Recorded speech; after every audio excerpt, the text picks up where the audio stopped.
First ever factory outlet Mukunda jewellery KPHB Kothapet Khammam Somajiguda Hanamkonda.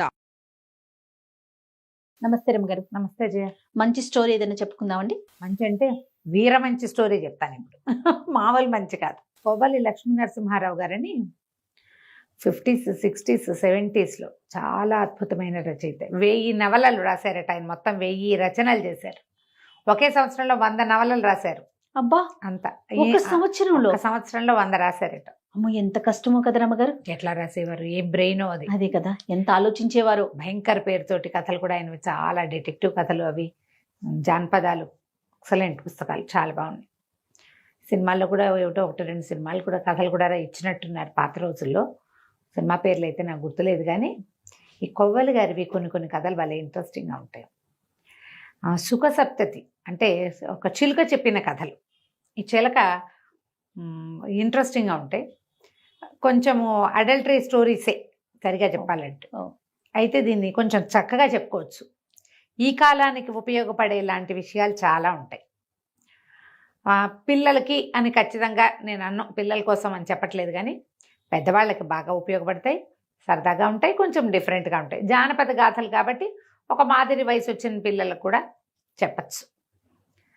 ఇందులో ఈ సుఖ సప్తతి, సుఖ సప్తతి, సుఖం అంటే చిలుక, మెలిక సా, ఇది సా అనమాట. బ్రీఫ్గా చెప్తాను. మొత్తం కథలు అందులో ఉన్నవన్నీ ఏం చెప్పటం లేదు నేను. జస్ట్ మొదలు చివర, మధ్యలో 2-3 ఇంట్రెస్టింగ్గా, మరీ ఎక్కువగా ఇదిగా ఉండవు. ఎవరికి వాళ్ళు చదువుకుంటే వాళ్ళ ఇంట్రెస్ట్ ప్రకారం బాగానే ఉంటుంది, కానీ నేను చెప్పడానికి నేను కొంచెం మొహమాటపడి చెప్పట్లేదు అనమాట. అయితే పూర్వం ఒక వింధ్యారణ్యంలోనట ఒక పెద్ద మర్రి చెట్టు, చాలా పెద్దది.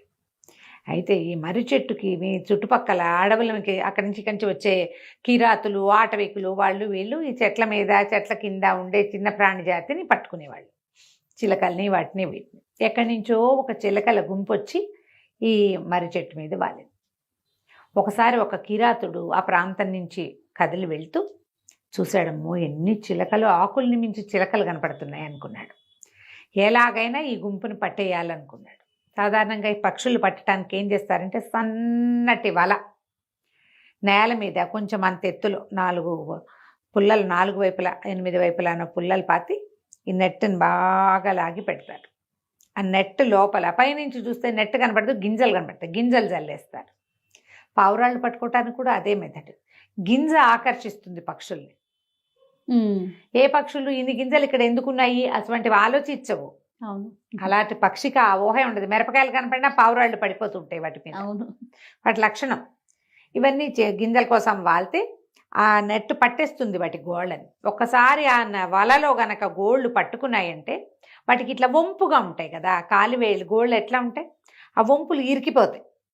ఇక అది విదిలించుకోలేకపోతుంది, వదలదు ఇంకా. అట్లా అవన్నీ ఏం చేశాడంటే చాలా పెద్ద నెట్ ఒకటి పరిచి బోలెడన్ని గింజలు జల్లి వెళ్ళిపోయాడు. వెళ్ళిపోతే సాయంకాలం పూట తను వెళ్ళేటప్పుడు పెట్టి వెళ్ళాడు.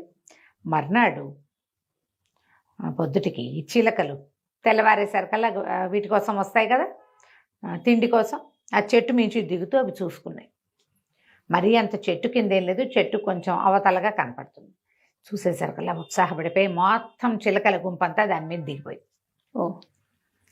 దిగేసరికల్లా అవి 100 చిలకలు ఆ గుంపు దిగేసరికి దొరికేసినాయి. వాళ్ళు బిగిసిపోయింది.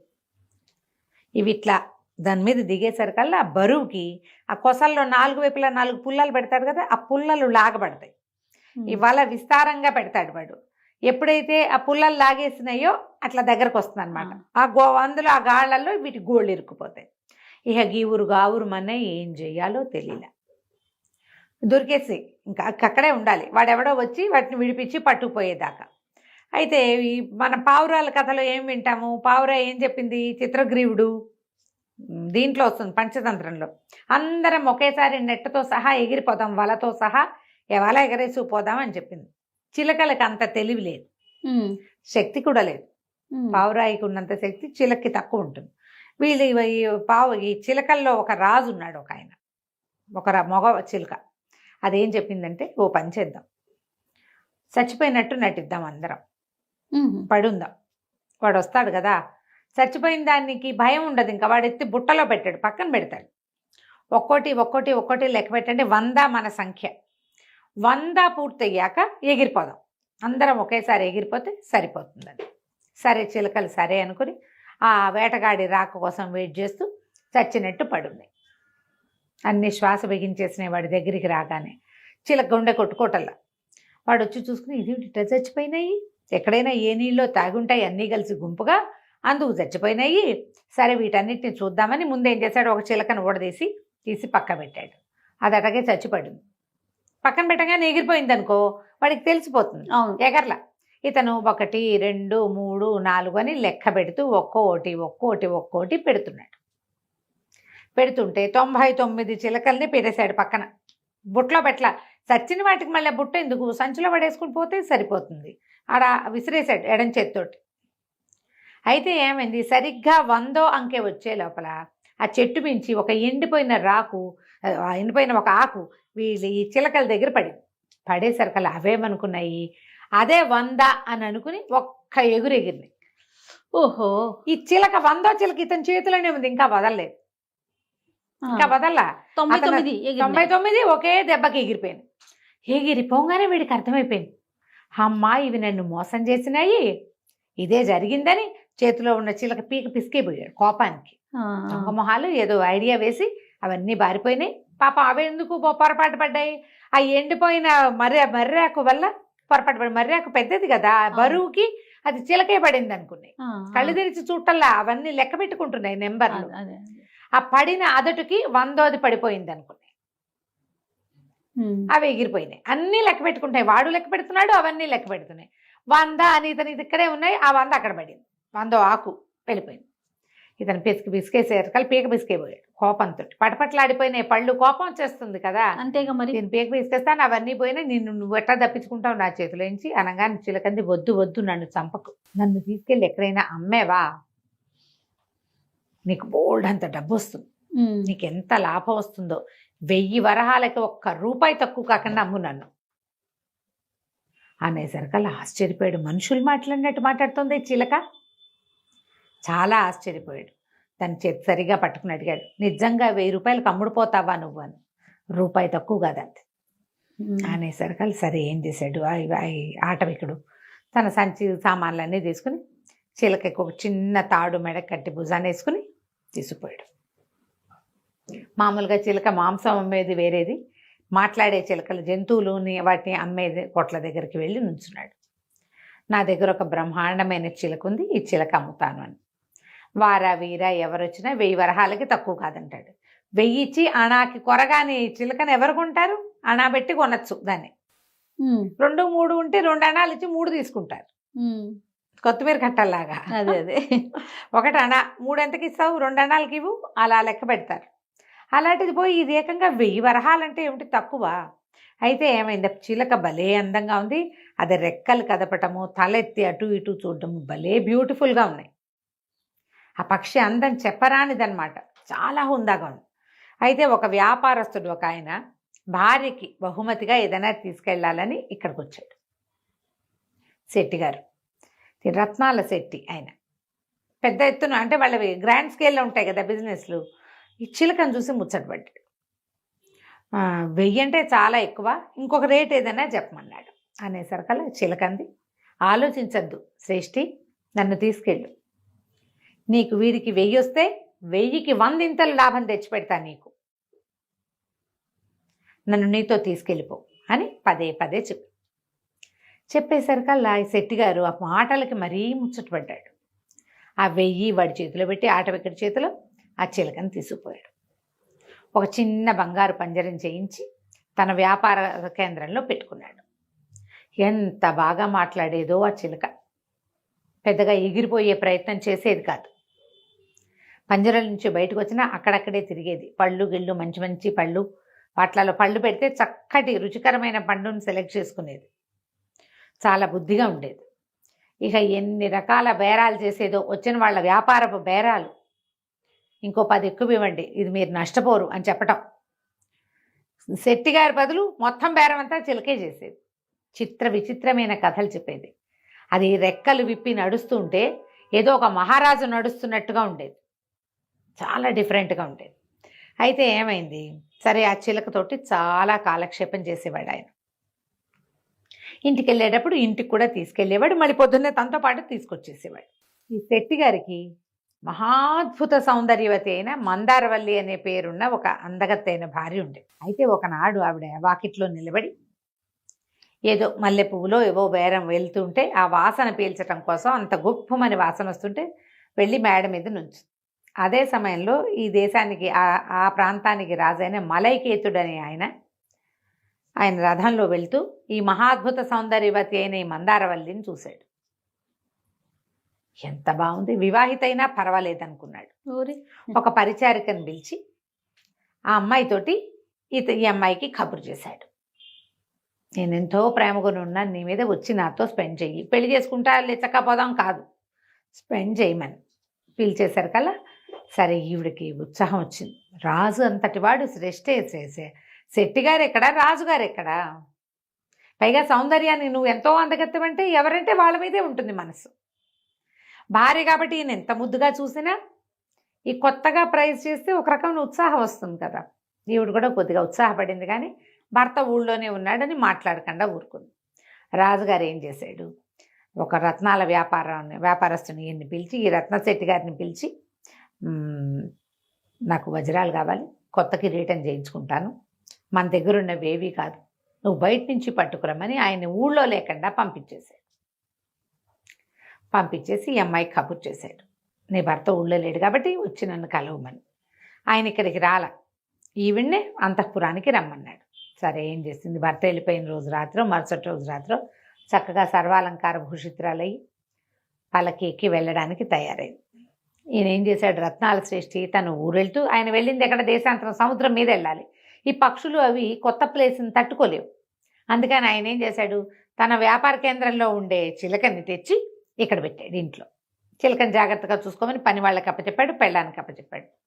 ఆ చిలక ఈవిడే ఆ కబుర్లు రావడాలు అవన్నీ వింటోంది. కబురు చేయటం, ఈవిడ తయారైపోవటం, ఓవర్ యాక్షను, ఈవిడ చేస్తున్న వేషం అంతా చూసి ఏమందంటే, మలైకేతుని కలవడానికి వెళ్తున్నట్టున్నావు, ఇప్పుడు నువ్వు చేసేదాన్ని ఏమంటారో తెలుసా, ఈ పని చేయటానికి ఎంత తెలివి కావాలో తెలుసా, నువ్వు అక్కడ తప్పించుకోవాలి, రేపొద్దున పట్టుబడితే భర్త దగ్గర తప్పించుకోవాలి, చుట్టుపక్కల దగ్గర తప్పించుకోవాలి, ఇలాంటి పనులు చేయాలంటే చాలా తెలివితేటలు కావాలి, నీకున్నాయా, ఎంత కావాలంటావు అని అడిగింది మందారవల్లి. నీకు ఒక కథ చెప్తా, ఆ కథ విని అలాంటి తెలివి నీకుంటే నువ్వు వెళ్దువు, కానీ నువ్వు ఆ తెలివి లేదనుకో నువ్వు వెళ్ళకూడదు, పట్టుపడిపోతావు. అప్పుడేమవుతుంది, నువ్వు రాజుకి చెడతావు, శెట్టికి చెడతావు. ఇంత సౌందర్యవతి నువ్వు చెడకూడదు, సరిగ్గా ఉండాలి. నువ్వు అక్కడికి వెళ్తానే నాకేం అభ్యంతరం లేదు, కానీ తెలివి ఉందో లేదో చూసుకో, నీ తెలివి సంగతి నాకు తెలియదు అన్నది. అనగానే సరే ఈ మందారవల్లి ఏం చేసింది, అలంకారం చేసుకుంది, కానీ ఏది కథ చెప్పు వింటాను అని గబగబా వచ్చి కూర్చుంది.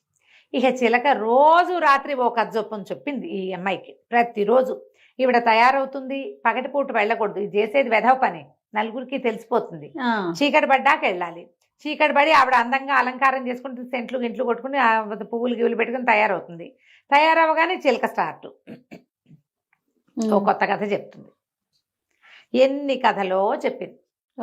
ఈ చిలుక చెప్పిన కథలు కొన్ని చాలా ప్రత్యేకంగా ఉంటాయి, కొన్ని కొంచెం సుమారైన కథలు. ఇందులో బాగున్న 2-3 కథల్ని మనం నిదానంగా చెప్పుకుందాం. తప్పకుండా అండి. ఆ చిలుక చాలా కథలు చెప్పిందమ్మా. అందులో పద్మిని శశికుమార వృత్తాంతం బాగుంటుంది, కొంచెం ఎక్కువ లెంగ్దీ కథ, ఒక రవ్వ ఇంట్రెస్టింగ్గా ఉంటుంది, తొందరగా అయిపోదు, బాగుంటుంది. ఓకే, అందుకని అది చెప్దాం. చెప్తానికి బాగుంటుంది, మేము వినటానికి బాగుంటుంది, అంతేనండి. అంతే.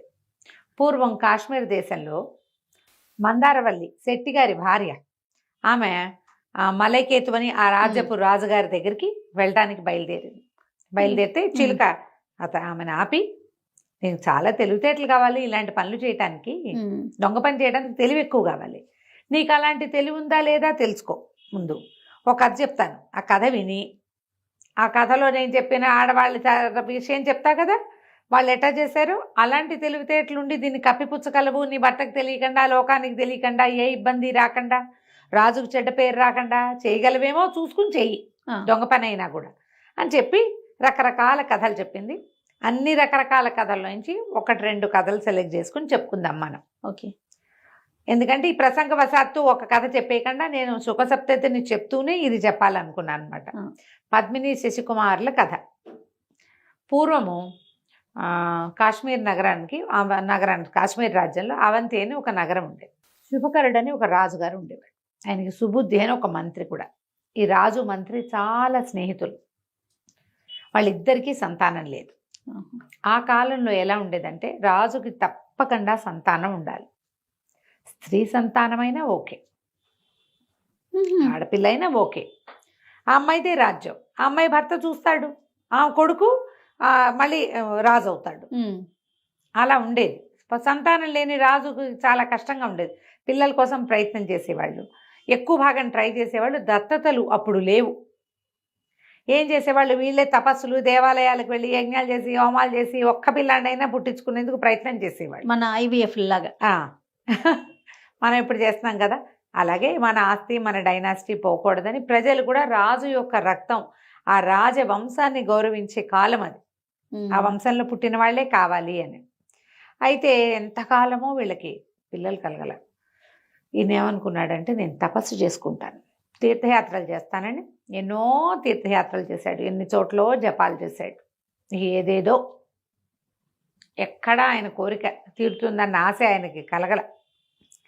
తిరిగి వచ్చేస్తూ ఉంటే ఒక పెద్ద అడవిలో ఒక పురాతన విశాలమైన కాళికాలయం కనపడింది. కాళీ ఆలయంలోకి ప్రవేశించాడు. పెద్ద మంచి భీకరాకారంతో బ్రహ్మాండమైన విగ్రహం. అమ్మ చాలా అద్భుతంగా ఉంది. ఈయన ఏమన్నాడంటే ఆమెను చూసి, అమ్మ సంతానం లేని జీవితం ఎందుకు, నా రాజ్యం ఏదైతే అది అయిపోను గాక, మెడ తరిగి నన్ను నేను నీకు ఇచ్చేసుకుంటా, ఈ కోరిక తీరని దాంతో నేను మళ్ళీ నగర ప్రవేశం చెయ్యను అని చెప్పి ఒక అమ్మవారికి చేతిలో ఖడ్గాలు చంద్రహాసం ఒకటి పెట్టి ఉంటుంది, ఆమెకు బలి ఇవ్వడానికి ఉండే కదా, ఆ కత్తితోటి మెడ నరుక్కుపోయాడు. దాంతో కాళికాదేవి ప్రత్యక్షమైంది. అంత పని చేయొద్దు, నీకు జగద్విఖ్యాతిని పొందే పిల్లల సంతానం ఉంది నీ జాతకంలో, మరి ఒక మామిడి పండిస్తాను, నీ భార్యకి నీ మంత్రి భార్యకి చెరిసగము ఇవ్వు, మీ ఇద్దరికీ సంతానం కావాలని కోరుకుంటున్నావు కాబట్టి మీ ఇద్దరికీ పిల్లలు పుడతారు, వాళ్లే భవిష్యత్తులో కాశ్మీర్ రాజ్యాన్ని అధిష్టిస్తారు కూడా అని చెప్పి మామిడి పండించింది అమ్మవారు. ఓకే. ఈయన చాలా సంతోషంతో కాళికాదేవి వరప్రసాదంగా సంతానం కలుగుతుందని మామిడి పండు పుచ్చుకుని వచ్చాడు. తన భార్య అయిన గుణవల్లికి, మంత్రి సుబుద్ధి భార్య అయిన సుమతికి ఆ మామిడి పండులో చెరి సగము ముక్కలు కోయించి ఇచ్చారు. ఆ ఆడవాళ్ళిద్దరూ చెరుకో సగము తిన్నారు. కొంతకాలానికి ఇద్దరు గర్భవతులయ్యారు. కాస్త అటు ఇటుగా మంత్రి గారికి కుమారుడు, రాజుగారికి కుమార్తె జన్మించారు. రాజుగారే పిల్లలకి పేర్లు పెట్టాడు. తన కూతురు పేరు పద్మిని, మంత్రి గారి కొడుకు పేరు శశికుమారుడు. బాగున్నాయి, చక్కగా పేర్లు పెట్టాడు. పిల్లలిద్దరూ కలిసే పెరిగారు.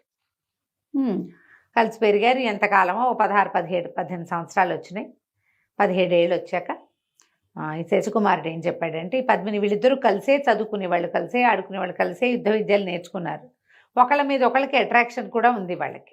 కలిసి పెరిగిన పిల్లల్లో ఇలాంటి భావాలు మనం చూడం, కానీ వీళ్ళ మధ్య అలాంటి భావాలు ఉన్నాయి. అయితే ఇతను ఏం చెప్పాడంటే, నాకు దేశాటం చేయాలనుంది, లేక కలగటం వల్ల మీ నాన్న ఒప్పుకోడు, మా నాన్న ఒప్పుకోడు, నేను ఎవరికి చెప్పకుండా దేశాటం చేయడానికి వెళ్ళిపోదలుచుకున్నా అనేసరికి ఈ పెళ్ళేమంది పద్మిని, అది కాదు నేను కూడా వస్తా, ఇద్దరం కలిసి వెళ్ళిపోదాం, దేశాన్ని చూసొద్దాం, వచ్చాక పెళ్లి చేసుకుని రాజ్యం వెళ్ళుకోవచ్చు, మనం కలిసి వెళ్ళిపోదాం, మనిద్దరం కలిసి ఒకటే చోట ఉందాం, నువ్వు లేకుండా నేను ఉండలేను, నేను చూడకుండా ఉండలేను, నువ్వు వెళ్ళిపోయి ఏనాటికి వస్తావో తెలియకుండా ఎదురు చూడడం నా వల్ల కాదు,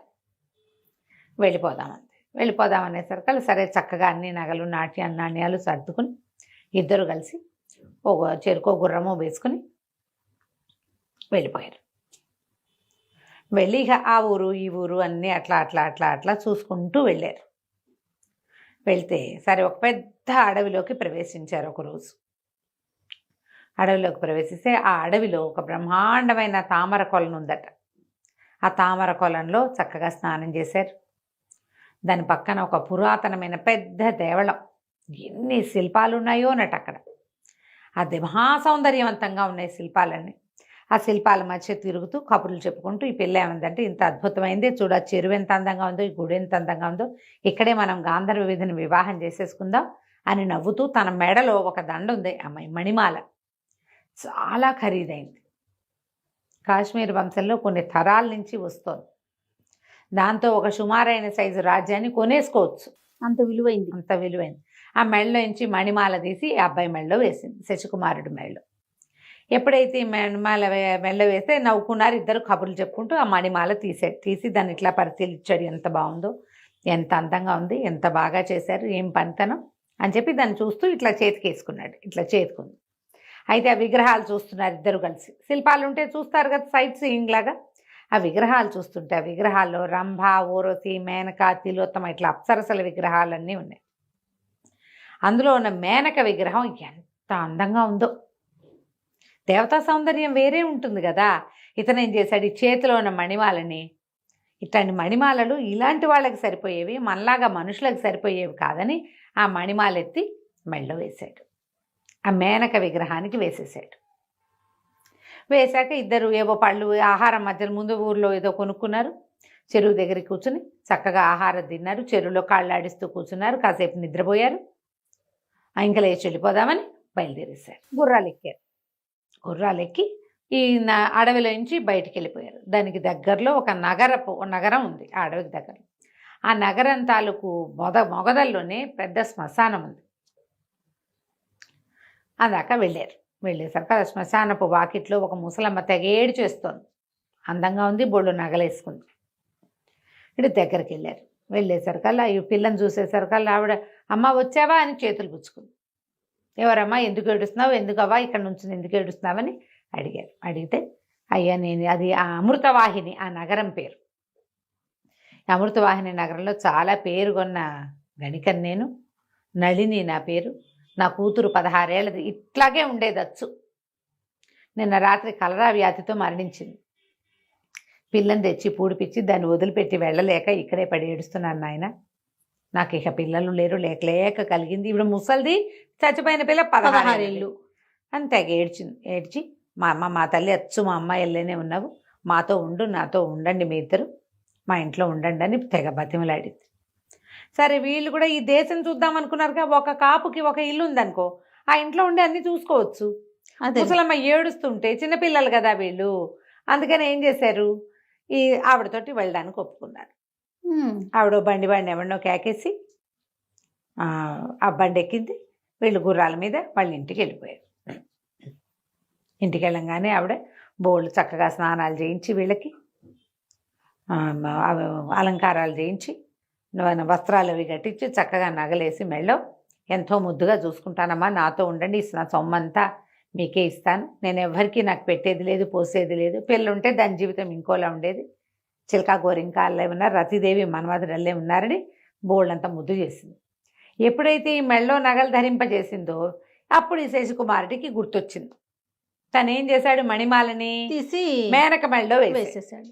అక్కడి నుంచి అన్నాడు, అయ్యో మణిమాలను వదిలేశాను, మరి తీసుకొస్తాను వెళ్ళి అనేసరికల్ ఆవిడ ఒప్పుకోలే. ముసలమ్మ, ఎందుకు, మనకి లేవా పోవా, వదిలేసి ఎవడో అదృష్టవంతుడికి దొరుకుతుంది అనేసరికల్ అట్లా వదలలేను, ఈ అమ్మాయి నా మెళ్ళో వేసింది, పైగా అది కాశ్మీర వంశపు గుర్తు, దాన్ని నేను వదిలిపెట్టలేనని, ఈ గుర్రం మీద ఎంతలోకి వెళ్ళొస్తాను నేను, నువ్వు రెస్ట్ తీసుకో, నేను ఇప్పుడే వెళ్ళొస్తా పద్మిని అని చెప్పి బయలుదేరి వెళ్ళిపోయాడు. గుర్రం వేసుకుని వెళ్ళాడు. శశికుమారుడు గుర్రం మీద మళ్ళీ వెనక్కి వెళ్ళాడు. ఏమిటి, మేనక మెడలో వేసిన మణిమాలని తెచ్చుకోవటం కోసం. సరే వెనక్కి వెళ్ళేసరికల్లా ఏమైంది, వెళ్ళిపోయాడు. దీని దాకా ఈవిడ వద్దు అంటూనే ఉంది ముసలావిడే, మన ఇంట్లో లేనివా నాయన, ఎందుకు వద్దని ఒక వేసాంగని ఒక ముసలావిడే వేసి మాతో వీళ్ళని అట్టు పెట్టుకుంది కదా ఇంట్లో. ఎంత చెప్పినా వినలేదు, గుర్రం ఎక్కి వెళ్ళిపోయాడు. వెళ్ళిన తర్వాత ఆ పురాతన దేవాలయం దగ్గరికి వెళ్ళి, అమృతవాహిని నగరానికి దగ్గరలో ఉంది అది, ఆ పట్టణానికి దగ్గరలో వెళ్ళి ఏం చేశాడు, ఆ మేనక మెడలో ఉన్నటువంటి ఆ దండ తీసుకున్నాడు. అది ఎట్లా చేశాడు, దగ్గరికి వెళ్ళి ఇట్లా తీసుకోకుండా గుర్రం మీద నుంచే అట్లా దాన్ని ఆ విగ్రహం దగ్గరికి వెళ్ళి కత్తితోటి దాన్ని ఇలా లేవదీసి, ఎలా లేవదీశాడో అలాగే ఇట్లా మెడలో వేసుకున్నాడు. అది పెద్ద మణిమాల. అయితే ఏమైంది, వీడి దురదృష్టం, ఆ మణిమాల ఆ పైన మేనక మెడలో ఉన్నప్పుడు అది బయట అవ్వండానికి బయట ఉన్న విగ్రహాలు అవన్నీ లోపల ఉన్నదేం కాదు, ఒక సన్నటి పొడుగాటి పాము పిల్ల విషం కలిగింది. ఓ. ఆ మణిమాలని చుట్టుకుని ఉంది. వీడు తనే చేత్తోటి ఇట్లా తీస్తే పాము కనపడును. ఏం చేశాడు, దూరం నుంచి కత్తితో తీసాడు కదా, అది కాస్త మెడలోకి వెళ్ళంగానే ఆ పాము ఏం చేసింది, కరిచేసింది. పాము కాటందుకున్న మరుక్షణము గిలగిల్లాడిపోయాడు. గుర్రం మీద ఉన్నవాడు గుర్రం మీద ఉన్నట్టే వాలిపోయాడు. దానికి అర్థమైంది పైన ఏదో జరిగింది, కానీ దానికి ఏం చేయాలో తెలియలే. సరే, అంతకుముందే దాన్ని రెడీగా ఊరు వైపుకి తిప్పాడు. అది అలా నడుచుకుంటూ పోయింది. ఆ పాము కరిచిన కాటుకి ఈ శశికుమారుడు కాస్త చనిపోయాడు. ఆ గుర్రం మీదే పడి ఉండిపోయాడు. ఆ పాము పిల్ల ఎక్కడికి వెళ్ళాల. ఆ మెళ్ళలో దండకు చుట్టుకున్నదిగా మెళ్ళలోనే ఉండిపోయింది. సరే, అక్కడి నుంచి ఏం చేసింది, గుర్రం ఊళ్ళోకి వచ్చింది. దానికి తెలుసు ఊళ్ళోకి వచ్చింది. ఇంచుమించుగా వీళ్ళ సందులోకి కూడా వచ్చేసింది. ఎక్కడైతే వీళ్ళు ఇంతకుముందు విడిచి చేస్తున్నారో ఆ సందులోకి వచ్చేసింది, కానీ కరెక్ట్గా వాళ్ళ గేటుని దాన్ని గుర్తుపట్టలేకపోయింది. గుర్తుపట్టలేక అటు ఇటు ఎగురుతుంది. ఆ ఇంటికి ఏంటంటే 2 తలుపులు ఉన్నాయి. అక్కడ ఆ లైన్ అంతా అదంతా ఒక వేసేవాటిక చాలా పెద్ద లైను. ఆ లైన్ నిండా ఇలాంటివే బేడలు, 2 గేట్లు అన్ని ఒకేలాగా ఉన్నాయి. ఆ గుర్రము ఆ పైన తన పైన ఉన్నవాడు స్పృహలో లేడన్న ఇది దానికి తెలిసింది. తోలబట్టల్లా అది జనరల్ గా గుర్తుపడతాయి, కానీ దానికి గాభరా వచ్చింది. వీడికి ఏదో అయిపోయిందని తెలిసింది. దానికి ఇంచుమించుగా మృతప్రాయుడుగా ఉన్నాడు. అది కథం తొక్కుతూ అక్కడక్కడే తిరుగుతుంది. అయితే అది ఒక మేడ దగ్గర నిలబడింది. ఆ మేడ మీద ఆ మేడ వేశ్యాంగన తాలూకు ఇల్లు. ఆవిడకి ఒక 18-19 సంవత్సరాలు 20 సంవత్సరాలు ఉన్న కూతురుంది, మంజుబాణని. ఆ అమ్మాయికి మంచి నాట్యంలో ప్రవేశం ఉంది, సంగీతం అద్భుతంగా పడుతుంది, మహాద్భుత సౌందర్యవతి. ఆ పైనుంచి చూస్తుంటే ఈ చక్కగా మంచి రూపురేఖలతో ఉన్న కుర్రాడు ఒకడు గుర్రం మీద పడి ఉన్నాడని కనపడింది. ఎంత బాగున్నాడో అని అతని వైపే చూస్తుంటే వాడేం తన వైపు చూడటల్లా, చూస్తోంది. గుర్రం అటు ఇటు వెళ్తుంది, మళ్ళీ వచ్చి ఇక్కడ నుంచి ఉంటుంది. ఒక ఊహ వచ్చింది, నా కోసమే వచ్చాడా అనిపించింది ఆ అమ్మాయికి. గబగబా దిగేసింది. వాళ్ళు ఏంటంటే వాకిట్లోకి వచ్చిన మగవాళ్ళని పిలుస్తారు పాపం, ఇంక వాళ్ళ జీవితం అదే. దిగింది. దిగేసరికి వాళ్ళ దగ్గరికి వెళ్ళి చూస్తే ఎంత పండులా ఉన్నాడో. ఓ 16-17 ఏళ్ల కుర్రాడు, మీసాలు వచ్చినాయి, కొంచెం బలంగా కనపడుతున్నాడు. గుర్రం బ్రహ్మాండంగా ఉంది. వీడి మీద ఒంటి మీద బట్టలు కూడా రాజోచితమైన బట్టలు ఉన్నాయి. అక్కడి నుంచి ఆ గుర్రం గొలుసు తాడు పట్టుకుని కళ్ళేముంటుందిగా అది పట్టుకుని తమ ఇంటి వైపుకి లాక్కొస్తే అది మాట్లాడకుండా వచ్చేసింది. రాగానే కేకలు పెట్టింది, ఒరే రెండ్రా దింపండ్రా. వాళ్ళు వీళ్ళు పని వాళ్ళు వచ్చి ఆ అబ్బాయిని దింపారు. ఈ అమ్మాయి ఏమనుకుంది, వీడు ఏదో మాదక ద్రవ్యం తీసుకున్నాడు, లోపల తీసుకెళ్ళి పడిపోయి ఉన్నాడు, ఇతను అర్థం కాల. తీరా లోపలికి వెళ్ళేసరికల్లా వాళ్ళకి అర్థమైంది బతికి లేడని చెప్పారు పనివాడు. ఆ అమ్మాయి గోలుమని ఏడ్చే శోకాలు పెట్టేసేసింది. అయ్యో, క్షణంలో లవ్ ఎట్ ఫస్ట్ సైట్, ప్రేమించేశాను, అయ్యో నా ప్రాణప్రియుడు వీడు కాస్త చచ్చిపోయాడు, ఇప్పుడు నేనేం చేతనే అమ్మ అని శోకాలు పెడితే వాళ్ళ అమ్మ వచ్చి చూస్తే అబ్బాయి బాగున్నాడు. మెడలో బ్రహ్మాండమైన మణిమాల ఉంది, చిన్న వస్తువులు కూడా ఏవో ఉన్నాయి, దండకడిగాలు అవి ఉన్నాయి, కానీ చచ్చేలాగా ఉన్నాడు. చచ్చిపోయాడు. వీళ్ళకి అర్థకాల పల్స్ అయితే అందరల్లా. అక్కడి నుంచి ఏం చేశారు, వైద్యుడిని పిలుచుకురా అని అమ్మాయి ఏడ్చేటి శోకాలు పెట్టింది. నా ప్రాణాలన్నీ వీడి మీదే పెట్టుకున్నా, క్షణంలో నా మనసు ఇచ్చేసాను, ఇటు అయిపోయాడు, అంతలో ఉన్నాడు అనుకున్నాను, మరణించినట్టుగా కనపడుతున్నాడని కేకలు పెట్టేసరికి ఈవిడ వాళ్ళ అమ్మ ఏం చేసింది, ఒక వైద్యుడిని పిలవనంపింది.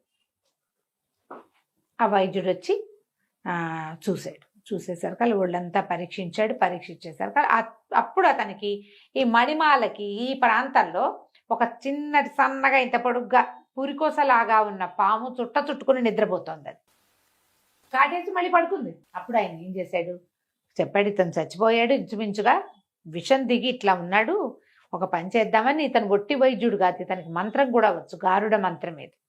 ఆ మంత్రంతో ఆ పాము పిల్లని నిద్రలేపి అది ఎక్కడ కరిచిందో అక్కడే దాని కూరలు పెట్టించి విషం లాగిచ్చాడు వెనక్కి. విషం లాగిచ్చేసి ఆ పామును కాస్త చంపించేసి వీడికి మెల్లిగా హార్ట్ బీట్ మొదలైంది. ఇతను ఏం చేశాడు, ఇక ఈ విషం ఎక్కిన వాళ్ళు ఒక రకంగా అలిసిపోతారు. అతనికి చేయవలసిన ప్రతిక్రియలన్నీ చేసి ఔషధాలు ఇచ్చి అమ్మాయి ఒక పూటంతా రెస్ట్ తీసుకొని రేపటికి లేస్తాడు, ఏం పర్వాలేదు, ఇంకా బతుకున్నట్టే, భయం లేదు, మామూలు జీవక్రియలన్నీ నార్మల్గా ఉన్నాయి అని చెప్పేశారు కదా. ఈ అమ్మాయి సంతోషంగా అతనికి ఇచ్చిన మందు వైద్యం అతనికి చెప్పి మందు వేసేసి ఇక దగ్గరుండి విసరటము, గంధం రాయటము, దగ్గరే ఉండి చూసుకుని సేవలు చేసింది. ఒక రోజు గడిచేసరికి నిద్ర లేచి తెల్లబోయాడు. ఎక్కడున్నాను నేను అన్నాడు. అనేసరికల్లా ఈ అమ్మాయి ఒక ఆనందంతో కావలించుకొని, నిన్ను పాము గరిచింది తెలుసా, నీ మణిమాలకు చుట్టుకుని ఉంది, నేనే నిన్ను బతికించుకున్నాను, నా కోసమే బతికించుకున్నానని ఇక అక్కడి నుంచి గబగబా స్నానం చేయించింది, రకరకాల బట్టలు తెచ్చి కట్టించింది, బొళ్ళని స్వీట్లు పెట్టింది, హాట్లు పెట్టింది, కూల్ డ్రింకులు తాగిచ్చింది. ఇన్ని రకాలయ్యేసరికి వాడికి ఆ ఇల్లు వదిలిపెట్టి వెళ్ళాల. తను ఎక్కడున్నా అంటే అమృతవాహినిలోనే ఉన్నాడు తెలిసింది. కానీ ఆ అమ్మాయితో ఉండటం మొదలుపెట్టాడు. ఈ అమ్మాయి ఒక 19-20 ఏళ్ళది, వీడు ఒక 17 ఏళ్ల వాడు. ఆ అమ్మాయికి ఇలాంటి వ్యవహారాలు అందవేసిన చెయ్యి, దానికి 4 తెలుసు. వీడు కుర్రాడు. ఇక ఆ అమ్మాయికి లొంగిపోయాడు. నిజానికి ఇది ఎక్కడ జరిగింది సందు ఈ వ్యవహారం?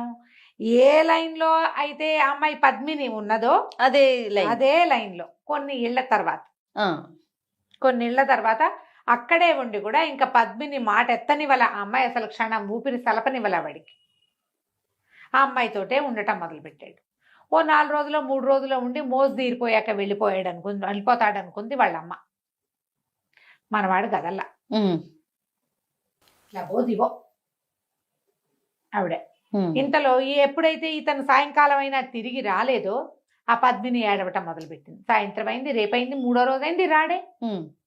తెగేరు చేసి ఆ పిల్ల నేను చచ్చిపోతానో, ఏమైపోయాడో, ఏదైనా అయిపోయి ఉంటాడు, ఎవరైనా ఎత్తుకుపోయారా, యాక్సిడెంట్లు అయినా ఆయన ఊహిస్తారు. అవును. 2 గంటలో వెళ్ళి గంటలో రావాల్సింది 3 రోజులు 4 రోజులు పట్టింది. పిల్ల అన్నం తినకుండా నీళ్లు దాక్కుండా ఏడిస్తే ఆ పెంచుకుంటానని తీసుకెళ్ళింది కదా ఆవిడేమంది, అమ్మ అట్లా కాదు, మన ఊళ్ళో ఒక సన్యాసి ఒక ఆయన ఉన్నాడు, వెళ్ళి ప్రశ్న వేద్దాం అని చెప్పి పిల్లని తీసుకుపోయింది. అక్కడికి తీసుకెళ్తే ఆయన అన్నాడు, అమ్మ నీ భర్త ఎక్కడో ఇరుక్కుని ఉన్నాడు, 100% నీతో అతనికి వివాహం ఉంది, సంతానం ఉంది, నువ్వే అతని పట్టమహేషివి, అతని దక్షిణ నాయకుడు, ఇంకా వివాహాలు ఉన్నాయి నీ భర్తకి, ఎక్కడో ఉన్నాడు, వస్తాడు, నువ్వు కంగారు పడద్దని ఈ పిల్లకి నచ్చజెప్పాడు ఆయన. ఈవిడ తీసుకెళ్లిన ముసలావిడ ఓళ్ళని నగలు నాణ్యాలు ఇచ్చి ఆయనకి సంతోషపెట్టి ఈ పిల్లని ఇంటికి తీసుకొచ్చి, అమ్మ కడుపు నిండా కాకపోతే కొంతైనా తిను, నీ భర్త వచ్చేసరికి నువ్వు చిక్కిపోయి రూపు మాసిపోతే ఎట్లా, వస్తాడు, ఈ లోపల సంగీతం నేర్చుకుంది కానీ అభిజ్ఞాన శాకుంతలం చదువుకో, మేఘ సందేశం చదువుకో అని చక్కగా చదువుకి కూర్చోబెట్టి, రాజకుమార్తె కదా హాయిగా పిల్లకి చదువు చెప్పించడం మొదలుపెట్టింది. తన కూతురు చచ్చిపోయింది, అదే పోలికలో ఉన్న ఈ పిల్లని ఆవిడ చూసుకోవటం మొదలెట్టింది. ఈ పిల్ల రోజులు లెక్క పెట్టుకుంటూ, క్యాలెండర్ చూసుకుంటూ ఎన్ని రోజులు అయినాయో లెక్క పెట్టుకుంటుంది. ఏదో ఒక నాటికి ఖచ్చితంగా తిరిగి వస్తాడు. మొదట తనతోటే వివాహం అవుతుంది అతనికి, తనే పట్టపురాణి, తన రాజకుమార్తె, తన రాజ్యం వీడిది. ఆ అమ్మాయి ధైర్యంగా ఇక ఉండటం మొదలుపెట్టింది. ఈ అమ్మాయి మన మంజువాణి దగ్గర చేరిపోయాడు శశికుమారుడు. చక్కగా సంతోషంగా ఉన్నారు. కొద్ది రోజులు గడిచేసరికల్లా వాళ్ళ అమ్మకి విసుగు పుట్టడం మొదలుపెట్టింది. చిరాకు పడేది, రుసరుసలాడేది. ఆ కూతురు అసలు ఏమీ వినిపించుకునేది కాదు. వారా వీరా అందరినీ పిలుచుకొచ్చేది. ఎవరినైనా పిలుచుకొస్తే నీ బుద్ధి లేదా, నేను వీడిని పెళ్లి చేసుకుంటున్నాను, గాంధర్వ వివాహం చేసుకున్నాను, ఇక వివాహం తప్ప నాకు రెండోది లేదు, వేరే వాళ్ళు ఎవరితోటి నేను స్పెండ్ చేసేదే లేదు, నేను ఇతనితోటే ఉంటానని ఆ పిల్ల మొండికెత్తేసింది. ఆవిడకి విసుగు పుట్టింది. ఏదైనా మందో మాకో ఏదైనా పెడదామంటే ఏం పెడుతుంది ఆ పిల్ల, అసలు వదిలిపెట్టదు, అతన్ని వదలదు. ఏం చెయ్యాలో తెలియక ఆవిడ ఏం చేసింది, ఆ ఊళ్ళో ఒక పెద్ద కాళికాలయం ఉంది. పద్మిని శశికుమారుల కథ చిలుక చెప్తోంది. ఎంత మటుకు చెప్పాం మనం, శశికుమారుడు పాము కాటుకు గురయ్యి మంజువాణి అనే అమ్మాయికి దొరికాడు. అతనితోటి పాముని ఒక మంత్రవైద్యుని పిలిపించి పామునితోటి విషం వెనక్కి తీయించి అతన్ని బతికిచ్చింది. అతనితోనే ఉండిపోయింది, భార్యని మర్చిపోయింది. అతను ఈ అమ్మాయి దగ్గరే ఉండిపోతే ఈ అమ్మాయి తల్లి, వీళ్ళేమో భోగం వాళ్ళు, సరిగ్గా ఈ అమ్మాయి పద్మిని ఉన్న సందులోనే ఉన్నాడు ఈయన. ఒక 4-5 ఇల్లు 15 ఇల్లు అదే లైన్లో ఉన్నారు. విమతి ఆ మంజువాణి వాళ్ళ అమ్మ పేరు. ఆ విమతికి ఎంత మంటగా ఉందంటే, పెద్ద వాళ్ళు రోజుకి 1000 వరహాలు ఇచ్చేవాళ్ళు సిద్ధంగా ఉంటే, వీడెవడో ఏభ్రాసి రోడ్డు మీద కనపడ్డ వాడితోటి వాడిని వదలకుండా ఈ రకంగా చేస్తుంది ఈ అమ్మాయి. ఎట్లాగైనా సరే వీడిని వదిలించేసేయాలి. పైగా ఆ అమ్మాయి కొంచెం పెద్దది, ఆ మంజువాణి ఇతనికంటే. ఇతను దొరికిపోయాడు. కాకపోతే చూసే వాళ్ళకి ఏమనిపిస్తుంది, అమ్మాయికి దొరికాడు అనిపించదు, అబ్బాయే వచ్చి వీళ్ళింటి మీద పడ్డాడు అనుకుంటా. అంతే. ఆ తల్లికి కూడా వీడెవడో రావడం వల్ల కదా ఈ పిల్ల ఇట్లా అయిపోయింది అని చెప్పి ఎట్లాగైనా వాడిని ఏదైనా చేసేయాలనుకుంది. ఏదైనా ఆహారంలో విషం పెడదామనుకుంది. ఆహారంలో ఏం పెట్టినా సరే ఆ అమ్మాయి ముందు తన రుచి చూసి బాగుంటేనే పెడుతుంది అతనికి. పిల్లకేమైనా అయితే పోనీ కత్తి పుచ్చుకుని ఏ రాత్రో మెండ నరుకుతా ఉంటే వాడు అతి సాహసుడు ఆ కుర్రాడు. అది చేయలేదు. అది కూడా చేయలేను, ఏం చెయ్యాలి అని ఆలోచించి ఆ ఊళ్ళో ఒక కాళికాలయం ఉంది, అమ్మవారు మంచి ప్రత్యక్ష స్వరూపిణి, అక్కడికి పోయింది. ఇంతకీ ఇవిడు వెళ్ళేసరికి ఆ కాలం ఏం కాలం, అమ్మవారు లేదుట, వ్యాహ్యాలకి వెళ్ళింది, బయటికి విహారానికి వెళ్తుంది. అమ్మవారు ఊరేగింపుకి వెళ్ళిపోయింది, ఆవిడ ఒక్కతే వెళ్ళిపోతుంది. వెళ్ళిపోతే దేవాలయం ఖాళీగా ఉంది. ఈ విమత ఏం చేసింట, ఆ దేవాలయం గర్భాలయంలోకి వెళ్ళిపోయి లోపల గడి పెట్టుకుని లోపల కూర్చుంది. ఈ ఊరేగింపుకి వెళ్ళిన అమ్మవారు వచ్చి కాళికాలయం లోపలికి రాబోయింది. కాళికాదేవి రాబోయేసరికల్లా తలుపు తెరిచలేదు. ఇదేమిటి నా తలుపు, తన ప్లేస్లో ఎవరో ఉన్నారని తలుపు తోసింది ఆవిడ. అప్పుడు ఈవిడ తలుపు తీయి నేను కాళికనని చెప్పింది. చెప్పేసరికల్లా లోపలన్న విమతంది, ఓ అమ్మ కాళికాదేవి, వాడెవడో దుర్మార్గుడు శశికుమారుడు అనేవాడు, అదేదో ఊరుట, వాడొచ్చి వారం రోజుల నుంచి మా ఇంట్లో బడి తింటున్నాడు, నా పిల్ల వాడితోటే ఉండిపోయింది, నాకు సంపాదన లేదు, పిల్లని వాడు వదిలేలాగా లేడు, నా పిల్లకి పిచ్చెక్కిపోయింది, వాడి పేడ విరగడి చేయి నాకు కోరుకునేసరికల్లా కాళికాదేవింది, శశికుమారుడా, వాడు కాశ్మీర్ అమాత్యుడి కొడుకు, నా వరప్రసాది, వాడి దగ్గర డబ్బులు లేకపోవటం ఏమిటి, వాడి మెళ్ళ ఉన్న వాళ్ళ మణిమాలే బోళ్ళంత ఖరీదు చేస్తుంది, ఈ రాజ్యాన్ని కొనేయచ్చు దాంతో, ఏం పర్వాలేదంటే ఈవిడ ఒప్పుకోలే. ఈ విమతి ఏమైనా సరే వాడిని తప్పించు, వాడు నీ వరంతో పుట్టినా ఇంకోటి పుట్టినా నాకొద్దు, నచ్చలా ఆవిడికి, నాకు నచ్చలేదు, నాకు రోజు డబ్బు ఇచ్చేవాడు కావాలి, వాడిని తప్పించు, నా వరంతో పుట్టిన వాడిని నేనేం చేయనంటే అయితే నేను తలుపు తీయనన్నది. తలుపు తీయననేసరికల్లా సరే ఈవిడేమంది, సరేనని, సరే తలుపు తీయి నీకు ఒక ఉపాయం చెప్తానంది కాళికాదేవి అనేసరికల్లా ఆ విమతి లోపల నుంచి తలుపు తీసింది. ఈవిడ పోయి కాళికా అమ్మవారు త్రిశూలం దాటించుకుంటూ వెళ్ళి తన పీఠం మీద కూర్చుని ఒక పంచవర్ణాల మందార పువ్వుని చేతిలో పెట్టింది. ఎట్టాగైనా వాడిని ఎత్తి మీద పెట్టు, దీన్ని చీలక అయిపోయి లేచిపోతాడు, ఆ పువ్వు పోతే గాని వాడికి ఇది ఉండదు, స్పృహ రాదు అని చెప్పింది. వాడిని నువ్వు సంహరించలేవు, వాడిని చంపలేవు, వాడిని తప్పించలేవు, వాడినల్లా మాయ చేయగలటమే మాత్రమే నువ్వు చేయగలవని మందార పువ్వు చేతిలో పెట్టింది. ఈ విమతి ఎంతో సంతోషించి కాళికాదేవికి ప్రాణాచారం పడి, నన్ను క్షమించు, నిన్ను వాకిటో నుంచోబెట్టినందుకు నన్నేమి శపించద్దు, కోపించద్దు నా మీద, నా కూతురు కోసమే ఇదంతా, నా కులవృత్తి చేసుకోవాలి, కానీ నేను ఈ రకంగా రాజకుమారులు అమాత్య కుమారుల వెనకాల పడి మా పిల్ల ఇట్టా ఉంటే ఎట్టా కుదురుతుంది అని చెప్పి ఏం చేసిన మందార పువ్వు తీసుకొచ్చేసింది ఇంటికి తీసుకొచ్చి మర్నాడు పొద్దున్నే అల్లుడు గారు రండి మీకు నెత్తికి నూనె అంటుతానని చక్కగా కుర్రాన్ని తీసుకొచ్చి, జుట్టు సీగ ఉంది అబ్బాయికి, ముడి అప్పట్లో జుట్లు పెద్దవి ఉండేవి కదా, మగవాళ్ళకు కూడా సీగ ముళ్ళు ఉండేవి బాగా, ఇంత పెద్ద పెద్ద జులపాలు, అది ఇట్లా గట్టిగా ముడేసుకుని దాని మీద ఒక ఆభరణం ఏదో పెట్టుకుంటాడు. ఇవిడ ఏం చేసింది, ఇది పమిట్లో మందార పువ్వు దాచిపెట్టుకుని చెలికత్తెల్ని అటు ఇటు పంపించేసి చల్లగా ఈ కుర్రాడి నెత్తి మీద ఆ పువ్వు పెట్టేసింది. సీగ ఊడదీసి నెత్తి మీద పెట్టేసరికల్లా ఉన్నట్టుండేముంది, కూర్చున్నట్టు చిలకైపోయాడు. 5 రంగుల పంచవర్ణాల చీలుకగా మారిపోయాడు. మారిపోవటం ఏంటి, కీమ నరిచి ఒక చీలుక అనగానే దాని లక్షణం ఏమిటి, ఆకాశంలోకి ఎగిరిపోవటం, కూర్చుని ఆలోచించేది లేదు. అక్కడి నుంచి ఒక్క ఎగిరిపోయేసరికల్లా ఆ అమ్మాయి పైనుంచి కిందకు వచ్చేసరికల్లా ఏడి నామ విభుడు అనేసరికి విభుడు లేడు, ఏమీ లేదు, నూనె గిన్నె సునిపిండి గిన్నె అన్నీ ఉన్నాయి, అబ్బాయి లేడు. ఆ పిల్ల లబో దిబోమని ఏడ్చింది మంజువాణి. ఎక్కడికో వెళ్ళాడు, వస్తాడని చూసింది, సాయంకాలం దాకా చూసింది, రాత్రి అయింది, ఇక ఆ పిల్ల బెంగ పెట్టుకుని పిచ్చెక్కినట్టు ఏడిచి రోడ్ల మీద పడిపోయింది, పిచ్చిదైపోయింది ఆ అబ్బాయి కోసం. ఈవిడేమనుకుంది, ఆ కుర్రాన్ని తప్పిస్తే కూతురు మామూలుగా ఉంటుంది అనుకుంది. ఆ పిల్లకి అంత విపరీతమైన వ్యామోహం వాడి మీద ఉందని అర్థం కాల. కనపడకుండా సాధారణంగా అంతే, కనిపించకుండా పోయారనుకో 2 రోజులు ఏడిచి ఊరుకుంటారు. అవును, మర్చిపోతారు కదా, వారం 10 రోజులు పోతారు కదా అమ్మగారు. చాలా మంది మర్చిపోతారు జయ, ఎవరో ఉంటారు తీవ్రమైన ప్రకృతి ఉన్న వాళ్ళు, అతి తీవ్ర ప్రకృతి వాళ్ళు. ఇప్పుడు చిన్నపిల్లలు అనుకో, తల్లుల మీద బెంగ పెట్టుకుని జ్వరాలు వస్తాయి, అన్నాలు సరిగ్గా తినరు. ఇలా ప్రేయసి ప్రియులు ఓ వారం కలిసి ఉండి తర్వాత కొంచెం దిగులు ఉంటుంది, దిగులుగా ఉంటారు. కానీ ఇలా పిచ్చి అయిపోయే వాళ్ళు కొంచెం తక్కువ ఉంటారు. ఈ పిల్ల కాస్తే పిచ్చికిపోయింది. శశికుమారా అని తిరుగుతూ ఉండేది రోడ్ల మీద. ఈ లోపల ఏమైంది, ఈ పంచవర్ణాల చిలుక అటెగిరి ఇటెగిరి రాజుగారి ప్రాసాదం మీదకి వెళ్ళింది. అది అమృతవాహిని అనే నగరం. ఆ నగరపు రాజుగారికి సులోచన అని ఒక సౌందర్యవతైన కూతురుంది. ఓకే.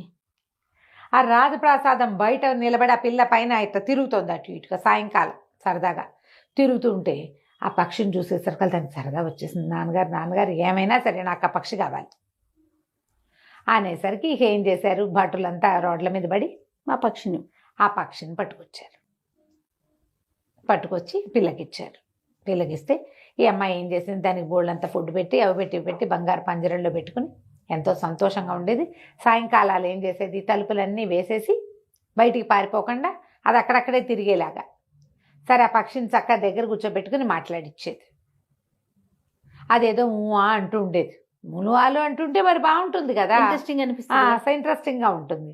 అది ఏం చేసింది, దాన్ని ఇట్లా ఎగరేసి ముద్దు పెట్టుకుని దగ్గరికి తీసుకుని చీరతోటి దాన్ని దోబూచాడి అటు చేసి ఇటు చేసి చేస్తే ఏమైంది, ఆ నెత్తి మీద దాని రెక్కల మధ్యలో ఇరుక్కునుంది ఆ మందార పువ్వు, అంత పువ్వు నెత్తి మీద కుచ్చుకుచ్చుగా ఉంటాయి కదా, వెనకాల రెక్కలు ఉంటాయి.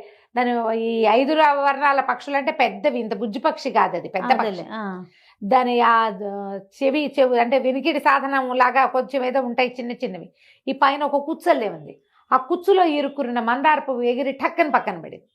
ఈ పిల్ల ఏం చేసింది, ఆ పిచ్చికని ఆ పక్షిని ఇట్లా గుండెల మీద పెట్టుకుని ఇట్లా 2 చేతులు దాని చుట్టూతో వేసి దాంతో దోబూచాడుతాం. ఎప్పుడైతే ఈ మందార పువ్వు టక్కని పక్క పడిందో వీడు అబ్బాయి అయిపోయాడు. నిర్ఘాంతపోయింది. వీడెవడో ఎక్కడి నుంచి వచ్చాడో తెలియలే. వాడికి తెలుసు తను ఇట్లా వచ్చానని ఈ అమ్మాయితో ఉంటున్నానని వాడికి స్మృతి ఉంది. ఓకే. వాడు అందులోంచి మారలేడు, వాడికి ధ్యాస ఉంది కానీ మారలేడు. ఎప్పుడైతే ఈ అబ్బాయి కనపడ్డాడో అమ్మాయి నిర్ఘాంతపోయింది. ఏంటి నువ్వు ఎటా వచ్చావంటే అంతా ఈ మందార పువ్వు మహిమ అని చెప్పి ఇక రాత్రిపూట ఏకాంతంగా ఆ అమ్మాయితో ఉండటం మొదలుపెట్టాడు. ఈ పెళ్ళి ఏం చేసేది, పొద్దున్నే ఆ మందార పువ్వు ఎత్తే చిలక నెత్తి మీద పెట్టేది. అదేమో అది వాడి నెత్తి మీద పెడితే అది చిలకైపోయేవాడు, చిలకతో ఆడుకుంటూ తిరుగుతుండేది. రాత్రిపూట రోజు వాడు మనిషిగా మారి ఈ అమ్మాయితోటి ఉండేవాడు. వాడు అవతలకి యువతలకి ఎక్కడికి వెళ్ళాలి, దీంతో పాటే ఉండిపోయాడు. ఇప్పుడు ఆ చిలక స్వరూపంలోకి మనిషి స్వరూపంలోకి మారుతూ ఉండేవాడు రాత్రి పగలు. అయితే నెలలు గడిచినాయి. మొదటి భార్య లేదు, రెండో అమ్మాయి లేదు, ఇప్పుడు మూడు రోజులు గడిచిపోయినాయి. రోజులు గడిచిపోయేసరికల్లా ఈ పిల్లకి నెల తప్పేసింది. రోజు ఈ అమ్మాయి బట్టలు వస్త్రాలు అవి తీసే ఆవిడకి నెల తిరిగేసరికి పిల్ల బయట ఉండాలి అవి తెలిసిపోయింది, తెలుసు కదా. ఏమిటి నెల మీద ఇన్ని రోజులు గడిచినాయని బాగా తేరిపారా రాజకుమారిని చూసి పిల్లకి దౌహృద లక్షణాలు కనపడుతున్నాయని గమనించి చటుక్కన చెలికత్తలకి ఉప్పందించింది. అమ్మాయి చెరుగు మాయలేదు చూసుకోండి. చెరుగు మాయలేదు అంటే ఇది, చెరుగు మాసింది అంటే పీరియడ్ వచ్చినట్టు అనేసరికల్లా ఇప్పుడు నిర్ఘాంతపోయింది. అయ్యో ఇదేమిటి, ఏం చెయ్యాలి. అక్కడి నుంచి ఎవ్వరు రారు, పోతుటీగ కూడా ప్రవేశించరు ఆ మందిరంలోకి. పూర్తిగా ఆడవాళ్లే కాపలా ఉంటారు. చెలికత్తెలు ఎవ్వరికీ తెలీదు, వాసన కూడా లేదు. ఎందుకంటే ఈ అమ్మాయి రోజు తలుపేసుకుని పడుకుంటుంది గదిలో. ఆ తలుపు లోపలికి దుర్భేద్యమైన తలుపులు, అందులోకి ఎట్టా వెళ్తారు మనుషులు? అవును, మానవ మాత్రుడు ప్రవేశించడు. పోతుటీగ కూడా, ఆఖరికి మొగ ఈగ కూడా లోపలికి వెళ్ళదు. ఎలా జరిగింది ఇది అని బాగా పరీక్షించారు. ఎంతమందో సైనికుల్ని కాపలా పెట్టారు. పెట్టగా వీళ్ళకి ఏమనిపించింది, మాటలు వినపడుతున్నాయి అప్పుడప్పుడు అని తెలుస్తోంది. కనిపెట్టారు. లోపలకి ఎవడూ ప్రవేశించకుండా లోపల మాటలు ఎట్టా ఉంటాయి, అంతేగా. అక్కడి నుంచి ఏం చేశారు, ఒకనాటి తెల్లవారుచామున ఇంకా సేపట్లో తెల్లవారుతుందనగా సైనికులు లోపలికి వచ్చేసారు. గదిలో అమ్మాయి గది తలుపు పక్కన ముందు నుంచి జాగ్రత్తగా కిటికీలకి స్క్రూలు అవి తీసేసి ఈ పిల్ల అభ్యంతర మందిరంలోకి సైనికులు ప్రవేశించేశారు. ఈ ప్రవేశించేసరికల్లా ఈ అమ్మాయి ఏం చేసింది, కంగారు పడి గబుక్కున ఆ చేతిలో పక్కనున్న మందారపు ఎత్తి వాడిని నెత్తి మీద పెట్టింది. వీళ్ళు ఆ అమ్మాయి పక్కన పడుకున్న మగవాడు వాడు చిలగ్గా మారిపోవటం చూసేశారు.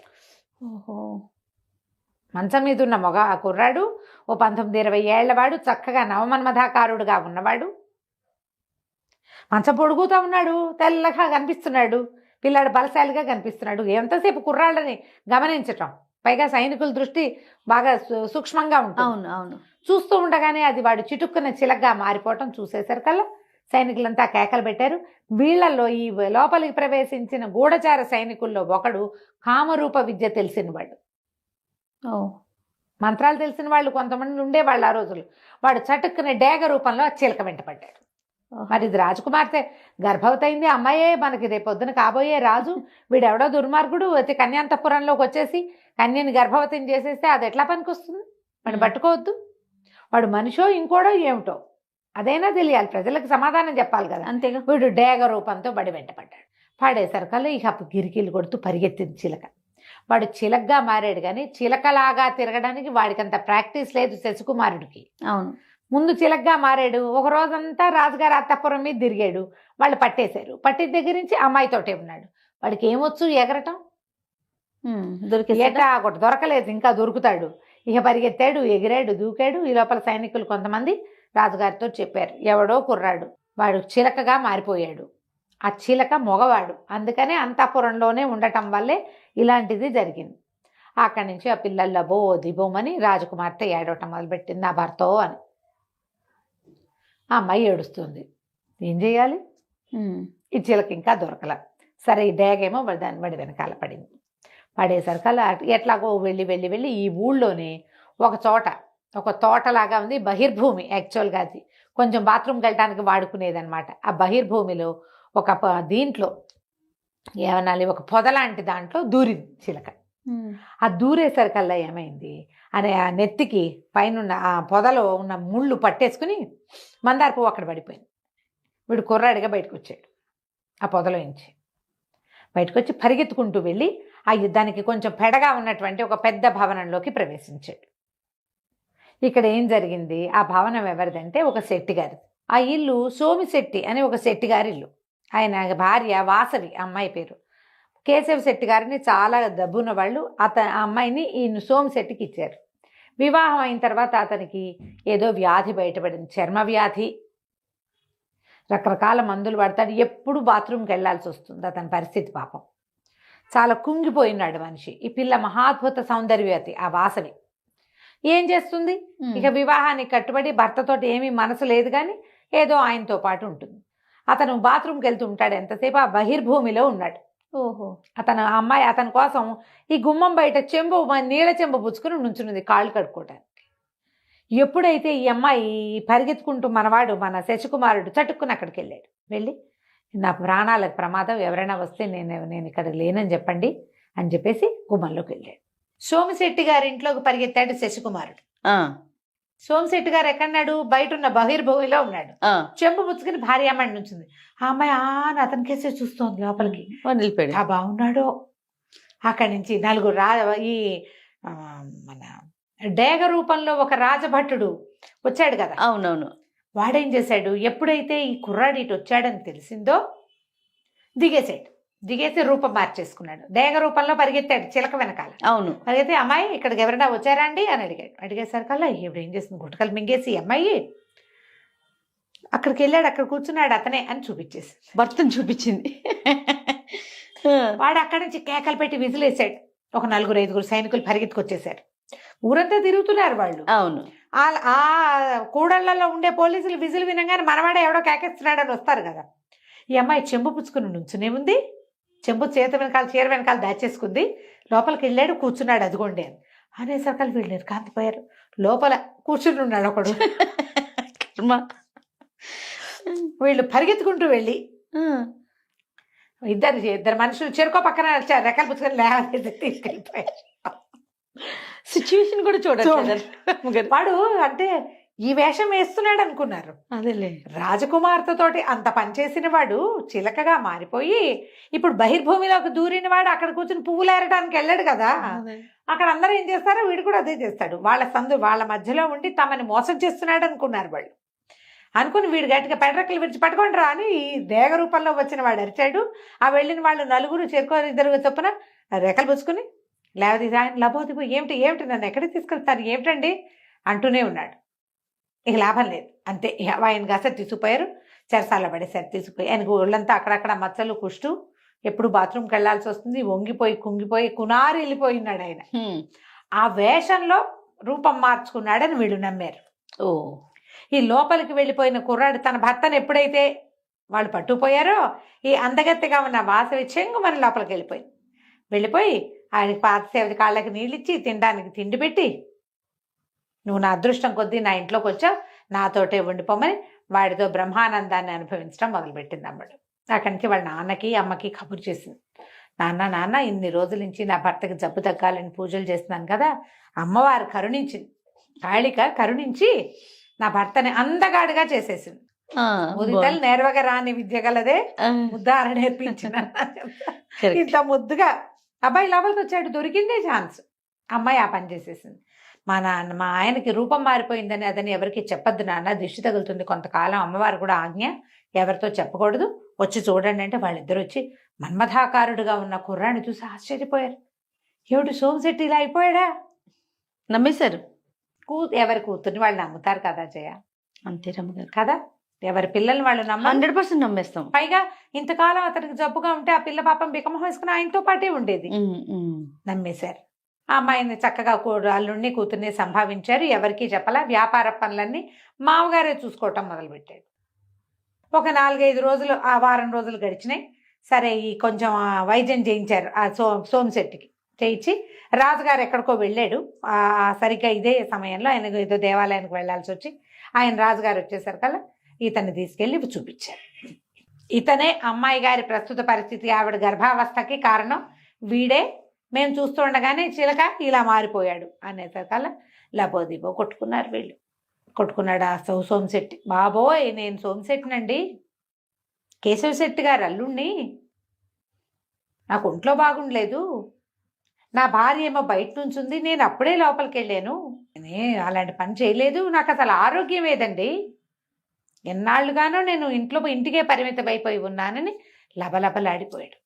అయితే రాజుకి ఏం డౌట్ వచ్చింది, సరే నువ్వు వీడేమో ఈ గద్దగా మారిన వాడు డేగగా మారాడు కదా, వాడంటాడు ప్రభు అక్షరాల నేను చూశాను, చిలుకగా ఆ పొదలోకి దూరాడు, తర్వాత ఆ పొద దగ్గర ఇతనే కనపడ్డాడు, నేను పైనుంచి చూస్తుండగానే పొదలోకి వెళ్ళాడు, కానీ ఇంకేదైనా రూపంలో పారిపోయినట్టు నాకు కనపడలేదు, నాకు ఒక చెట్టు అడ్డం వచ్చింది, నేను దిగి వచ్చేసరికల్లా ఇతనే ఉన్నాడు. అక్కడ ఒక అమ్మాయిని అడిగాను, అమ్మ ఇక్కడ ఎవరైనా కుర్రాడు ఎవరైనా మనిషి కనపడ్డాడా అంటే ఇదిగో ఇతనే కనపడ్డాడని చూపించింది. అనేసరికల్లా ఇతను అన్నాడు, ఆ బయట నుంచి నా భార్య కాదుటండి స్వామి అన్నాడు. అనేసరికల్లా రాజుగారికి డక్కుపడింది, ఏంటి వీడి భార్య బయట నుంచి ఉందా? సైనికులు అంటారు ఇతన్నే చూపించింది ఆ అమ్మాయి అని అంటారు. వీళ్ళు ఒక వర్ణించారు ఒక అమ్మాయిని, ఫలానా నగలు ఫలానా రంగు చీర కట్టుకుంది, ఇంత ఎత్తుంది, ఇంత తెల్లగా అందంగా ఉందంటే అది నా పెళ్ళామండి కేశవ శెట్టి గారి కూతురని ఈయన చెప్పడం మొదలెట్టాడు. అయితే ఇప్పుడు అతనికి ఇంకోటి గుర్తొచ్చింది, నేను అక్కడ కూర్చున్న సమయంలో నా పక్క నుంచి ఒక మన్మథాకారుడుగా ఉన్న ఒక కుర్రవాడు వెళ్ళి నా భార్యతోటి మాట్లాడాడు. నేను దూరం నుంచి చూశాను, నేను చూశాను, నా భార్య దగ్గరికి వెళ్ళాడు. తర్వాత వీళ్ళు నన్ను పట్టుకున్నారు.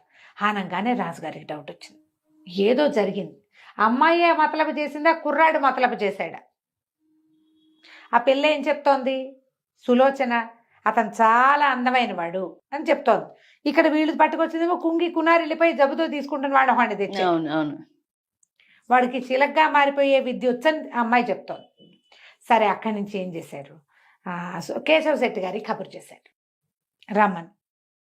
కేశవ శెట్టి గారు వచ్చేసరికల్లా మీ అల్లుడిని కూడా తీసుకురండి, ఒక అద్భుతమైన వజ్రాలు వచ్చినాయి, వజ్రాల తాలూకు ఇది చూడాలన్నారు. సరే కానీ రాజుగారు అడిగితే ఏం చేస్తామని అల్లుడికి కబురు చేసి ఆయన బయలుదేరి వచ్చి ఈ వీళ్ళింటి నుంచి ఈ బయలుదేరి వచ్చాడు. అల్లుడు ఎవరో వాడిని తీసుకురావాలి, వీడే రాజకుమార్తె తాలూకు ప్రియుడు అనే సంగతి ఎవరికీ తెలియదు. రథం వచ్చింది, బయలుదేరాడు. లోపలికి వెళ్ళేసరికల్లా ఆశ్చర్యపోయారు, చాలా బాగున్నాడు, రాజకుమారుడల్లే ఉన్నాడు. ఆడ నుంచి గబగబా ఈయన ఈ వీడే అయ్యి ఉంటాడు అనుకుని కబురు చేశాడు కూతురికి. కూతురు పరిగెత్తుకు రావడం ఏంటి, ఒక్కసారి అతను చూడంగానే నాథా అని వెళ్ళి కావలించుకునేసరికల్లా తెలిసిపోయింది క్రియ. కూర్చోబెట్టారు, ఏవో మంచినీళ్ళు గించినీళ్ళు ఇచ్చారు. బాబు మీరేదో సిద్ధపురుషుడిలాగా ఉన్నారు, ఎలా ఇలా రూపం మార్చుకోగలిగారు, మీరెవరండి ఏమిటండి అని కనుక్కున్నారు. కేశవ శెట్టి గారు లోపలికి వచ్చాడు. బయటంతా గందరగోళంగా ఉంది, ఆడపిల్లలు మగపిల్లలు మగవాళ్ళు సైనికులు, తర్వాత రాజుగారి తాలూకు మంత్రి గింత్రి వాళ్ళంతా చేరారు. అంతఃపుర కన్యలు బోళ్ళంత మంది వచ్చారు. రాజుగారి అల్లుడు దొరికాడు అంటున్నారు. తీరా చూస్తే అక్కడ కుర్చీలో కూర్చోబెట్టబడి ఉన్నవాడేమో తన అల్లుడు. తను ఎవరిని అల్లుడు అనుకుంటున్నాడో వాడు. తన అల్లుడు రాజుగారికి అల్లుడు ఎటా అయిపోయాడో ఈయనకు అర్థం కాదు. రాజుగారికి అల్లుడు ఎటా అవుతాడు? అక్కడి నుంచి ప్రశ్నించుకున్నారు ఒకళ్ళనొకళ్ళు. అప్పుడు వీళ్ళు ఏమన్నారు, రాజుగారు ఏం చెప్పంటే, పొరపాటున మీ అల్లుడు సోమశెట్టిని తీసుకొచ్చారు మా వాళ్ళు. ఇతను మా అల్లుడు, మా అమ్మాయితో ఇతను గాంధర్వ విధిని వివాహం జరుపుకున్నాడు అని చెప్పి చూపించారు. చూపిస్తే ఇతను ఏం చెప్పాడంటే, వాళ్ళకి చెప్పాడు క్లియర్గా, నేను ఫలానా రాజుగారి మంత్రి గారి అబ్బాయిని, ఏదో రాజ్యం ఉజ్జయిని, కాశ్మీరామాత్యుని కుమారుణ్ణి అని చెప్పాడు. చెప్పేసరికి వీళ్ళు ఆశ్చర్యపోయారు. ఎటా వచ్చావు, ఏంటి, ఎలా జరిగింది అంటే, తను జరిగిందంతా చెప్పి, ఫలానా వీధిలో పద్మిని కాశ్మీర్ రాజ కుమార్తె ఉన్నది, ఆమె నా భార్య, మేమిద్దరం కలిసి బయటకు వచ్చాం, ఇట్లా జరిగిందని చెప్పారు. చెప్పేసరికల్లా సరే ఈయన వెంటనే అక్కడికి కబురు చేసి ఎవరింట్లో పద్మిని అనే కాశ్మీర్ రాజకుమార్తె ఉన్నదో కనుక్కున్నారు. కనుక్కుంటే నళిని వాళ్ళ ఇంట్లో ఉంది. వెంటనే ఆవిడ్ని చక్కగా రాజోచిత ఆమె పల్లకి అది పంపించి అమ్మాయిని రప్పించారు. ఇది చూడంగానే కావలించుకుని చేసి, ఏమైపోయావు ఇంతకాలం అని. వీళ్ళిద్దరూ చిన్నప్పటి నుంచి కలిసి పెరిగిన వాళ్ళు. అవును. అక్కడి నుంచి ఈయన అన్నాడు, మా అమ్మాయిని వివాహం చేసుకో, మా పిల్లేమో గర్భవతి కదా అని చెప్తే, సరే ఇంటికి వెళ్ళి పెళ్లి చేసుకుంటాను. సరే ఆల్రెడీ గాంధర్వ విధిని వివాహం అయిపోయింది కదా, ఏనుగు ఎక్కించి ఊరేగిచ్చారు. యువరాణి గర్భవం పుట్టిది, అదేదో అక్రమ సంబంధం కాదు, సక్రమ సంబంధమే. కాశ్మీర రాజామాత్యుని కుమారుడే పెళ్లి కుమారుడని దీని మీద ఏనుగు మీద ఎక్కించి అంబారి మీద ఎక్కించి ఊరేగిచ్చారు. ఆ అంబారి మీద కూర్చొని వెళ్తూ ఉంటే ఆ సూలో మన మణిమాల ఏదో దాని పేరు మంజువాణి అమ్మాయి పిచ్చి అయిపోయింది. ఇతను కనపడక పిచ్చిదానిలాగా తిరుగుతుంటే ఇతను ఆశ్చర్యపోయాడు. ఈ అమ్మాయి మంజువాణి, నాకు పాము కరిస్తే ఆ పాము విషయాన్ని తీయించింది తనే, తన దగ్గరే 15 రోజులు ఉన్నాను నేను అనేసరికల్లా ఈ రాజుగారి భటులు ఆవిడని తీసుకెళ్లి చక్కగా స్నానాలు అవి చేయించి ఆవిడ్ని తన దగ్గరికి చేర్చారు. 3 అయ్యారు అమ్మాయిలు. సరే కాశ్మీర్ రాజ్యానికి బయలుదేరుతుంటే ఇతని జ్ఞాపకం వచ్చింది. పాపం ఆ వాసవి నన్ను ప్రేమించింది. ఇంతలో ఏమైంది, సోమిశెట్టి కాస్త మరణించాడు. చెరసాలలో 10 వారం రోజులు ఉన్నాడా. ఇల్లు చేరేసరికల్లా ఒక రకమైన శ్రమకు లోనయ్యి అతను మరణించాడు. ఆ అమ్మాయి విధవరాలు అయిపోయింది. అయితే ఇతను రాజుగారికి చెప్పాడు, అమృతవాహిని పట్టణపు రాజుగారికి, అమృతవర్మ ఆయన పేరు, ఫలానా కేశవ శెట్టి గారి కుమార్తెను కూడా వీళ్ళతో పాటే నేను చేపడతాను, ఆమెను కూడా నాతో పాటు పంపించేసేయండి. ఆ వాసవిని కూడా వీళ్ళకి రాజకుమార్తె వెనకాల తోడిచ్చి పంపించేశారు. ఈ 4 అమ్మాయిలతోటి కాశ్మీర్ రాజ్యానికి చేరి రాజకుమార్తెను పెళ్లి చేసుకుని తర్వాత కాశ్మీర్ రాజ్యానికి రాజయ్యాడు. ఈ కథ చెప్పింది చిలుక. ముందు ఈ కథలు చెప్పి అంటే వర్తకుడి భార్యకి చెప్తోందన్నమాట. నువ్వు చూడు, ఇలాంటి కథలు ఉన్నాయి లోకం అంతా. ఎంతెంత తెలివిగా అమ్మాయి చూడు ఏం చేసిందో, తన భర్తని అక్కడ కూర్చున్న వాడిని చేసే భర్తగా వాడే దొంగని చేసి వాళ్ళకి అప్పచెప్పింది. అలాంటి తెలివి ఉండాలి ఇలాంటి పనులు చేయాలంటే. నీకు లేదు, నీకు అంత తెలివితేటలు లేవు. ఆలోచించుకోండి. కథ అంతా విన్నాక ఏమవుతుంది, నిద్ర వస్తుంది. కథ వినేసరికి నిద్ర రాదు. ఎవరైనా చెప్తుంటే రాత్రిపూట మరీ కళ్ళు మూతలు పడిపోతాయి. నిద్రపోయింది ఇంకా ఆ రోజుకి వెళ్ళలేదు. ఇలాంటి ఎన్నో కథలు చెప్పి ఆ చిలుక ఈ వ్యాపారస్తుడి భార్యని రాజుగారి దగ్గరికి వెళ్ళనివ్వకుండా చేసింది. దీంతో పద్మిని శశికుమార్ల కథ సమాప్తం. ఇంకా బోల్డ్ అని కథలు ఉన్నాయి జయ, అన్ని ఏవో ఇలాగే రకరకాలు. ఇంట్రెస్టింగ్ గా ఉండే కథ ఇంకొకటి ఉంది, అదొకటి చెప్తాను, 2 భాగాల కథ. దాని తర్వాత ఈ కథ చిలక ఎక్కడి నుంచి వచ్చింది అనే ఎండింగ్ ఇద్దాం. తప్పకుండా అండి. రైట్. నమస్తే. నమస్తే జయ.